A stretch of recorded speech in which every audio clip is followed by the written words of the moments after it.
Hello दोस्तों, स्वागत है आप सभी लोगों का एक बार फिर से एक और न्यू क्लास में। दोस्तों, कल यूपी टेट का एग्ज़ाम है, तो उसको देखते हुए मैंने आज जो प्रीवियस ईयर के वो यूपी टेट का एग्ज़ाम है उनके कुछ क्वेश्चंस को लिया है। एनवायरनमेंट के क्वेश्चंस को लिया, काफ़ी इंपॉर्टेंट हैं, यहाँ से क्वेश्चंस आ सकते हैं। तो चलिए देख लेते हैं। हमारा पहला प्रश्न है, निम्नलिखित में से किस प्रदेश में रेंडियर पाया जाता है? राइट आंसर है टुंड्रा प्रदेश। जो रेंडियर रहता है वह टुंड्रा प्रदेश में पाया जाता है। आगे देख लेंगे, निम्नलिखित में से कौन सा एक शीतोष्ण घास प्रदेश नहीं है? क्वेश्चंस को अच्छे से पढ़ना है दोस्तों एग्ज़ाम में, क्योंकि यदि आप क्वेश्चंस को अच्छे से नहीं पढ़ेंगे तो आप राइट आंसर नहीं लगा पाएंगे। देखिए यहाँ पर क्या है, निम्नलिखित में से कौन सा एक शीतोष्ण घास प्रदेश नहीं है लिखा है यहाँ पर।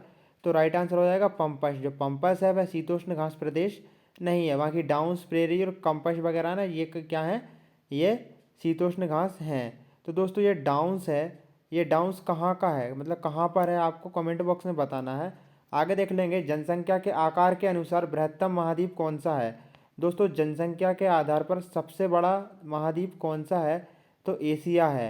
आगे देख लेंगे, किसी राज्य के राज्यपाल की नियुक्ति के लिए कम से कम उम्र होना चाहिए। तो दोस्तों किसी राज्यपाल की जो नियुक्ति होती है उसके लिए कम से कम कितनी उम्र होना चाहिए? तो राइट आंसर है 35। ऑप्शन नंबर 3 35 वर्ष होना चाहिए। आगे देख लेंगे, सूची 1 और सूची 2 को सम्मिलित करते हुए सही कूट चुनें। तो चलिए देख लेते हैं इसका राइट आंसर क्या है। राइट आंसर है 1। तो यहाँ पर ए का हो जाएगा ए, भारतीय संघ का प्रधानमंत्री। ए का क्या हो जाएगा? ए भारतीय संघ का क्या हो जाएगा? प्रधानमंत्री। और बी का क्या हो जाएगा? सी हो जाएगा राज्य का हो जाएगा राज्यपाल। और सी का हो जाएगा डी, नगर निगम का हो जाएगा मेयर।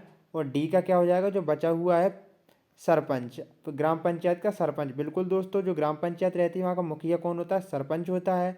चलिए तो आगे देख लेते हैं, नेक्स्ट क्वेश्चन को देखते हैं। नेक्स्ट क्वेश्चन काफ़ी इंपॉर्टेंट है। सन 1853 में भारत की पहली यात्री ट्रेन चली थी। तो दोस्तों जो पहली ट्रेन चली थी वह कहाँ से कहाँ तक चली थी? तो इसका राइट आंसर हो जाएगा ऑप्शन नंबर 4, मुंबई से ठाणे। आपको बताना है ये कितने किलोमीटर चली थी, कमेंट बॉक्स में। आगे देख लेंगे, एशिया का सबसे बड़ा पशु मेला कहाँ पर आयोजित किया जाता है? बताइएगा दोस्तों, एशिया का सबसे बड़ा पशु मेला कहाँ पर आयोजित किया जाता है? पुष्कर में, नासिक में, हरिद्वार में या फिर सोनपुर में? तो दोस्तों इसका राइट आंसर जहाँ तक है ऑप्शन नंबर 4 होगा। ये ऑप्शन नंबर 1 नहीं होगा। सोनपुर में। आपको यदि आपको पता है तो आप कमेंट बॉक्स में बताना। तो यहाँ पर मेरे को लगता है 4 ही है इसका, ये गलत टिक हो गया है। चलिए आगे देख लेते हैं, राष्ट्रीय एकता परिषद की स्थापना हुई। तो दोस्तों राष्ट्रीय एकता परिषद की स्थापना कब हुई थी? यह हुई थी सन 1951 में। दोस्तों इसका राइट आंसर बिल्कुल जो 4 ही है। एशिया का सबसे बड़ा जो पशु मेला है वह सोनपुर में ही लगता है, पुष्कर में नहीं लगता है। आगे देख लेते हैं, ममता समता के अधिकार का उल्लेख संविधान के किन अनुच्छेदों में मिलता है? दोस्तों समता के अधिकार का उल्लेख संविधान के किन अनुच्छेदों में मिलता है? तो राइट आंसर ऑप्शन नंबर 4 है, अनुच्छेद 14 से 18 के बीच में। आगे देख लेंगे, प्रोटीन अणुओं की इकाई है। तो दोस्तों प्रोटीन अणुओं की इकाई अमीनो अम्ल है। विटामिन से क्वेश्चंस आते हैं। विटामिन ए का रासायनिक नाम क्या है? दोस्तों रेटिनॉल है। विटामिन बी का क्या है? थायमीन है। तो दोस्तों आप मेरे को बताना, जो विटामिन सी है उसका रासायनिक नाम क्या है? और रक्त का थक्का जमाने में कौन सा विटामिन सहायक है? विटामिन के है। सूर्य की रोशनी से कौन सा विटामिन मिलता है? विटामिन डी मिलता है। आगे देख लेंगे, निम्नलिखित में से कौन सा अंगक पादप कोशिका में अनुपस्थित होता है? तो दोस्तों राइट आंसर है 4, लवक। आगे देखेंगे, मनुष्य के शरीर की सबसे बड़ी ग्रंथि कौन सी है? तो यकृत मनुष्य के शरीर की सबसे बड़ी ग्रंथि है। उत्तर प्रदेश का राजकीय पक्षी क्या है? सारस क्रेन है। दोस्तों गौरैया कहाँ का है राजकीय पक्षी? आपको कमेंट बॉक्स में बताना है। और मोर भारत और श्रीलंका का राष्ट्रीय पक्षी है। आगे देखेंगे, एलिफेंटा द्वीप अवस्थित है। तो दोस्तों एलिफेंटा द्वीप मुंबई तट पर अवस्थित है। मानसूनी वन पाए जाते हैं। तो दोस्तों जो मानसूनी वन रहते हैं 150 से 200 सेंटीमीटर वर्षा जहाँ पर होती है वहाँ पर मानसूनी वन पाए जाते हैं। आगे देखेंगे, कार्बी एंगलोंग पठार विस्तार है। तो दोस्तों कार्बी एंगलोंग पठार विस्तार कहाँ पर है? सान पठार का है।